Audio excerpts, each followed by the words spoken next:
Chapter 1. The Age of Discovery, 40,000 BC to AD 1450. You may think that music is a luxury, a plug-in to make human life more enjoyable.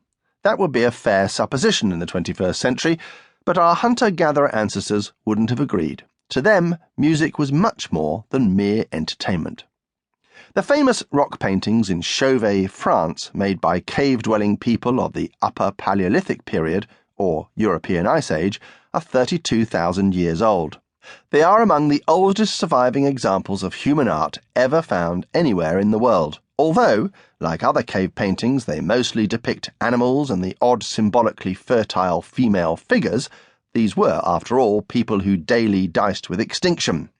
It's thought that the paintings were created and venerated as part of a ritual, and we now know that music of some kind played an important part in these rituals, since whistles and flutes made from bone have been found in many Paleolithic caves.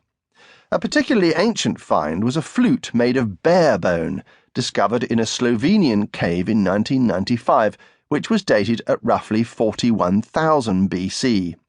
More impressive still, in May 2012, a joint team from Oxford and Tübingen universities unearthed flutes made from mammoth ivory and bird bones at Geisenklötterle Cave in the Swabian Jura region of southern Germany, carbon dated at between 43,000 and 42,000 BC, making them the oldest musical instruments ever discovered. They may be simple in sound and limited in range, like tiny penny whistles, but it's nevertheless from dusty artefacts such as these that Duke Ellington's horn section and the massed woodwind of the Berlin Philharmonic would one day grow. Although these deceptively simple ancient flutes are almost all that survives of Paleolithic music, acoustic scientists have recently made an extraordinary discovery about the life-saving importance of music to cave dwellers of this period. In 2008, researchers from the University of Paris ascertained that the Chauvet paintings, which lie within huge, inaccessible, pitch-black networks of tunnels, are located at the points of greatest resonance in the cave network. From these special points, then, human voices would carry, echoing and ricocheting throughout the whole subterranean system.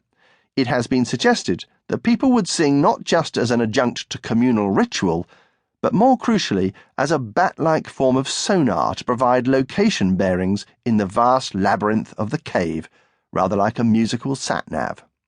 Our own day-to-day survival may no longer depend on our ability to sing, but our ancient ancestors were onto something that applies to modern lives too. Study after study around the world has shown that singing enables infants to train their brains and memories, to recognize pitch differentiation as a preparation for the full development of spatial awareness. In the Paleolithic age, this was an absolutely crucial skill. If survival depended on knowing from which direction a wild animal's cry was coming, what size it was, and what mood it might be in. But even now, singing and the mastery of pitch play a large part in a child's development of language. For an infant in China, for example, pitch recognition is an essential building block of language. But in all languages, it is certain that sound modulations enable us to enhance the sophistication, tone, and meaning of our words. Even though we now know that early music played an important part in ritual, communication, and language development, piecing together a coherent picture of our early musical past is a notoriously difficult task because musical notation was not a common practice until much later. Fortunately, we do have evidence of music's perennial importance to public and private life.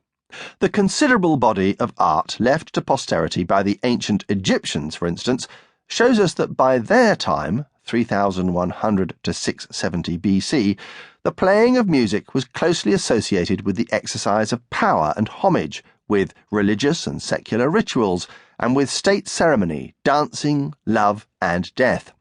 These pieces of art depict a variety of instruments, from the simple sistrum or sekhem, a handheld, U-shaped shaken percussion instrument, to harps, ceremonial horns, flutes, and wind instruments whose sound is made by blowing across strips of reed, the same technique